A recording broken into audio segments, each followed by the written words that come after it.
Welcome to Camping with the Coles. Today we're talking about our 5 steps to winterizing your travel trailer.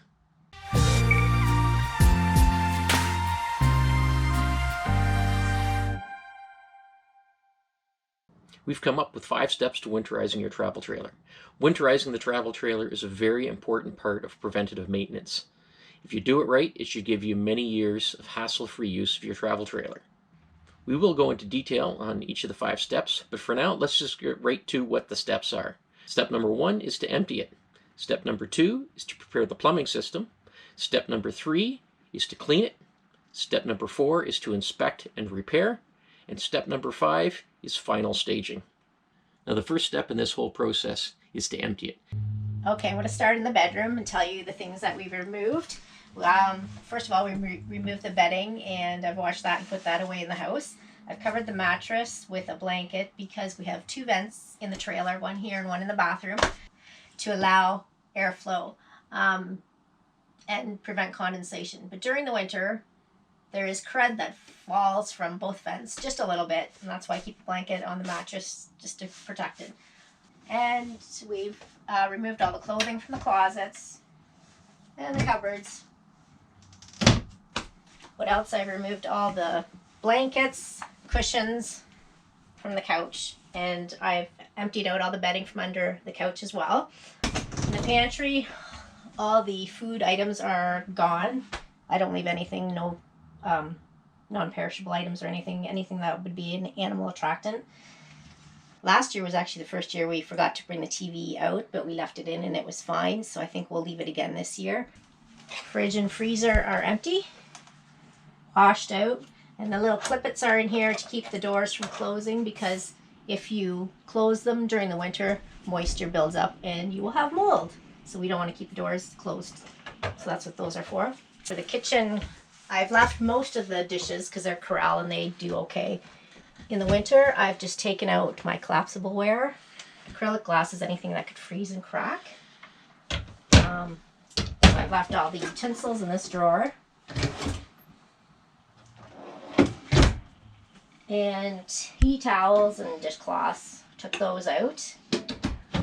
Shoe rack where I held all the first aid and bathroom supplies. Everything's out, and we will replenish that in the springtime. I've emptied out most of the cupboards here. Just left a few things that will be okay. In the medicine cabinet, all medications are gone. Just like scissors and tweezers and that sort of thing stay. As everything breaks down in the cold temperatures, you don't want to keep any kind of medications for a long period of time, heat or cold. The next step is preparing the plumbing system. When you drain the fresh water tank, which is underneath the trailer, simply taking out the plug. It's empty right now, so no water's coming out, so that's good. Put the plug back in. While we're doing this, you can see that around the top of the plug here at the bottom of the trailer is spray foam that's been put in to make sure the hole is sealed around it. While we're under the trailer emptying the fresh water tank, you want to check at the undercarriage. This is a 3-season trailer, so it has a fully enclosed underbelly. You want to make sure where this is attached to the framing of the trailer that there are no openings. If there are any openings, you want to put spray foam in there. Now, where they make these trailers, they do put spray foam in those places, but they do it so quickly that they don't stick around to see if the foam actually fills the holes. So even if you have a brand new trailer, you need to get underneath and you need to check these holes. When I got this trailer 3 years ago, I found numerous spots where I had to put spray foam in. These are the low water points. This is the hot. And this is the cold. Now you want to open up a tap in the trailer to let the air in to drain these completely.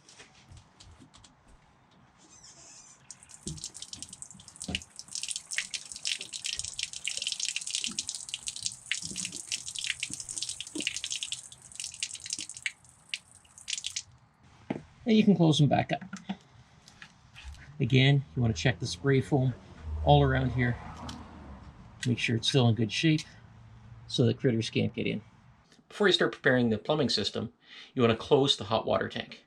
do that, you have to close the water intake, the water outtake, and the bypass valve. Once you've done all that, no plumbing antifreeze will go into the hot water tank. You simply leave that empty during winter storage.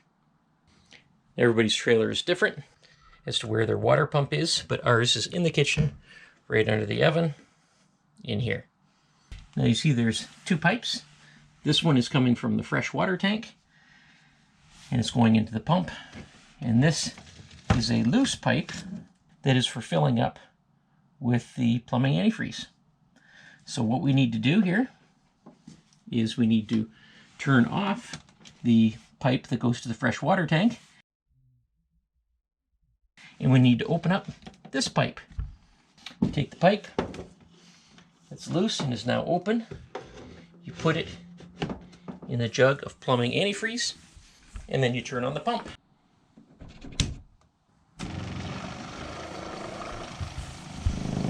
As you'll see, it starts sucking from the jug plumbing antifreeze, and it'll pressurize the system. That's all that goes in right now until we start opening up the drains.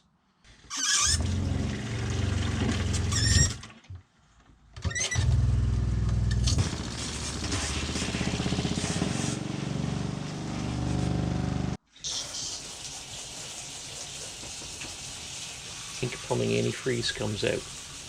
Then let it run a little bit longer because you want the antifreeze to fill up the P-traps. You want to do your kitchen sink, your bathroom sink, your toilet, your shower, and your outdoor shower. All taps in your entire travel trailer. Then after you're done with the drains, turn off the pump and put these back to their original position. So you want to close the auxiliary hose that goes to the plumbing antifreeze, and you want to open the hose to the fresh water tank. And you can take this hose out, be very careful. This liquid will probably drain out of it. And put it back where it belongs. And that's good. So all it took to fill up my system was one of these jugs, which is 9.46 liters or 2.5 gallons. The next step is cleaning. You want to clean the outside of the trailer and clean the inside of the trailer. I've washed down all the trim, the ceiling, and when the slide out comes in, there's sometimes some dirt splatter on the ceiling, so I've gone ahead and wiped that. Around the lights and the AC vent, we get bugs throughout the summer and they smush all over the ceiling. So anything that was missed, I wiped that down as well. And I took out the foam liner that's in here and washed it in the sink. I washed down with just basic water, dish soap, and vinegar. I clean everything with that. As well, I just took out the liner, and with the same product, I just cleaned the cupboards because that had all food in and there's crumbs and that sort of thing. So I cleaned that out. And these two shelves. And the fridge and freezer, just with dish soap and water. And the surfaces, tables, countertops, etc. Vacuumed carpet, floor, and washed the floor. On our last camping trip of the season, while I'm still at the campsite, I clean out the sink, the toilet, the bathroom sink, and the shower. So that's pretty much done. The main reason we clean before the trailer goes into storage is to prevent any animal attractant, and just so it's not so gross when we see it in the spring when we pick it up again. But we will have to do a second cleaning. But all in all, I think we're set to go. We are having a beautiful and uncharacteristically warm day in the end of October, so it is a perfect day for cleaning the outside of the trailer. I even have my shorts on today. For cleaning the outside of the trailer, these are some of the tools of my trade. Use the rubber seal conditioner for the rubber seals and the slide out, awning cleaner for the awning and the tip out, wash and wax for the walls of the trailer, rubber roof cleaner and conditioner, cleans the roof and gives it a protective coat, a soft bristle brush with an extending pole so I can get to the high parts, a sponge mop for doing the roof, and of course a bucket.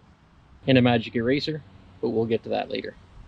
When you clean the trailer, you want to start from the top and work your way down. You want to get all the grime from the top going down the dirty trailer. You don't want all that grime going down clean parts of the trailer. So you do the roof, then I do the awning and the tip out, close up the tip out, and do the walls. Now when you're on the roof to clean it, you're actually doing two things. You're going to clean the roof, and while you're cleaning the roof, you're going to do a very thorough inspection. You want to check all the seams, all the caulking, the putty around the vents, the dome for the shower, and around the edges of the trailer. Make sure there's no cracking. If there is any cracking or any sealant coming loose, you have to repair that. This is especially important if you're storing your trailer outdoors, because all you need is for a little bit of water to get in over the 6 months that it's stored outdoors, and you're going to have big problems come the next couple of years as your floor starts rotting away. So it's very important. Even if you are storing it indoors, this is something you should be doing 2 to 3 times a year so that you don't have any future water damage. A little bit of cracking starting there.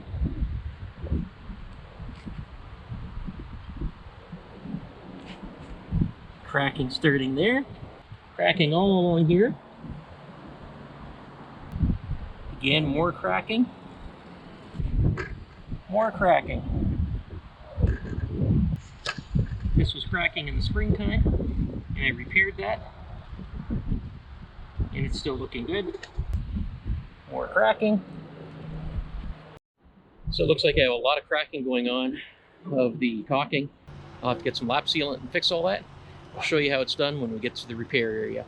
But first, I'm going to clean it, and those areas I'm going to want to clean really good.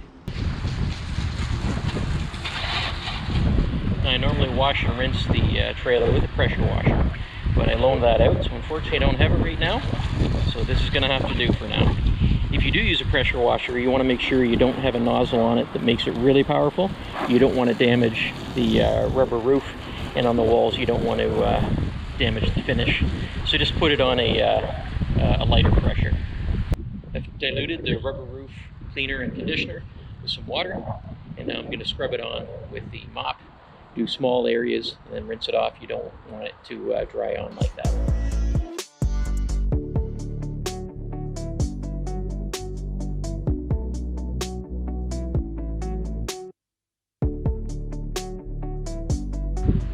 The areas I'm going to be resealing up here, I'm going to use the rubber roof cleaner full strength so I can get it really good and clean. Having the diluted solution for the whole roof did a pretty good job. Makes it look fairly clean, but where the caulking is, the dirt really gets ground in there. So you want to use this full strength and get it good and clean so that the new sealant grab a hold. Once you clean the section, you want to rinse it off. You don't want the rubber roof conditioner to stay on there and dry. You want to get rid of it. There, you can have a look at how much cleaner that is right now. So that's ready to put some sealant on. But what I'm going to do is I'm going to continue cleaning the rest of the trailer, letting the roof dry, make sure the roof is completely dry before I put the sealant on. Next we move on to the awning and the tip out. The tip out is basically the same material as the awning. It's vinyl, so we use the awning cleaning for it. So first step is to wet them both down, and then to wash them, 4 ounces of awning cleaner in a gallon of water. Soap them up. Now I just rinsed under here. As you can tell, it is kind of gross. There's a lot of striping on it, a little bit of mold and dirt. And a lot of that happens because when it's sitting with the awning rolled up, water gets in it and it just sits there. And it just sits there and causes this. So I don't want it spending all winter sitting in something like this, just getting more ground in, more ground in. So that's why we give it a good clean now.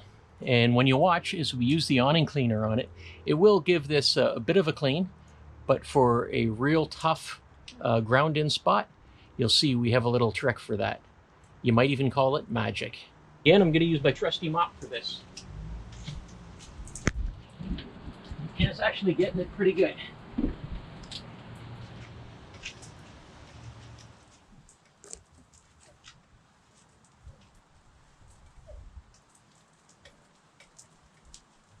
Little trick. We've got this area here. You can see it's all dirty. I've already wiped this down. I've already scrubbed it. That's as clean as it's going to get.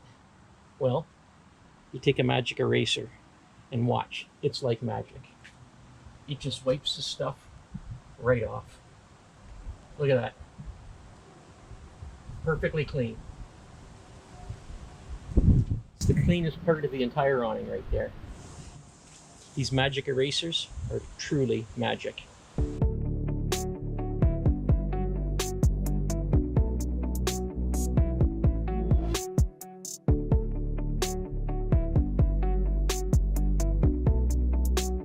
Now what I'm going to do is I'm going to put the rest of the awning cleaner water on top of the awning, and I'm going to roll it up and I'm going to leave it sit while I clean out the tip out.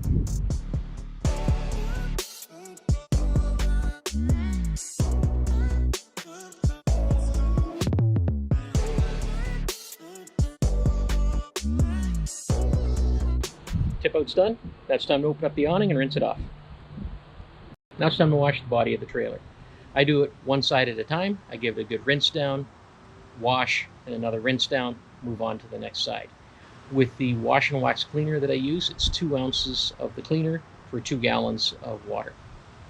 Now this is still part of the cleaning process, but it's definitely preventative maintenance, and that's to condition these rubber seals.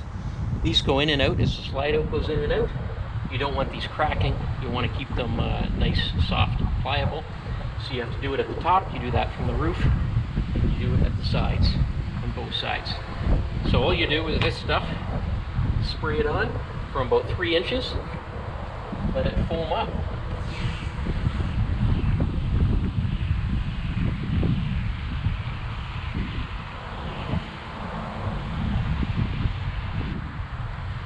You leave it on for 5 minutes and you wipe it off. What I also do is I spray the rag here. Once I wipe that off, spray the rag, and it also has a bunch of this stuff on it, so it's good. And I take the back side of this and I wipe down the back side of it, so it's conditioned on the front and the back. And you can see underneath the slide out, there's a rubber seal all along here, so we want to spray that too. So after 5 minutes, you just wipe it off. Clean cloth. So we've just washed the entire body, and while washing the body of the trailer, we had a look at the areas that it has any kind of sealant. So you want to look around the doors and the windows and any accessories coming out and make sure that all that sealant is good, and it's good. It's now dry on the roof, so on the roof I can repair the sealant there. So I've washed it, I've scrubbed it down, it's dry, I can now put caulking on it. What I use is the Dicor 502 LST self-leveling sealant, and the color is tan because my roof is tan. So all you do is put this caulking on. It is self-leveling. You don't have to work the bead like you would normally in a bathroom or something like that. I don't want anything pooling in there, so I think I'm going to build this all up here, put a lot of extra caulking in it. As you can see, that spreads out very nicely. And that's the self-leveling lap sealant.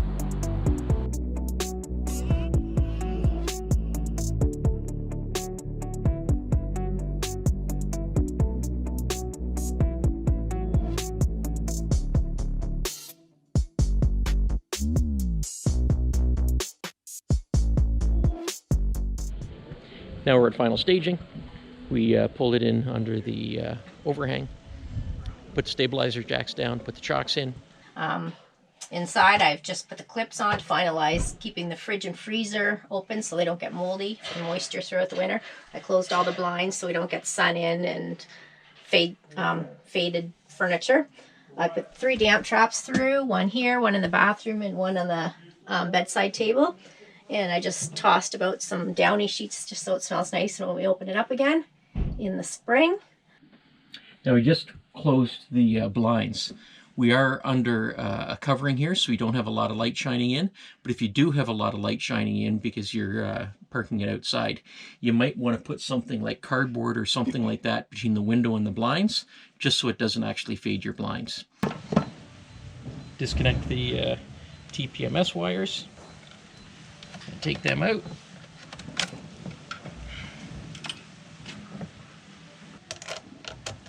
Disconnect the battery.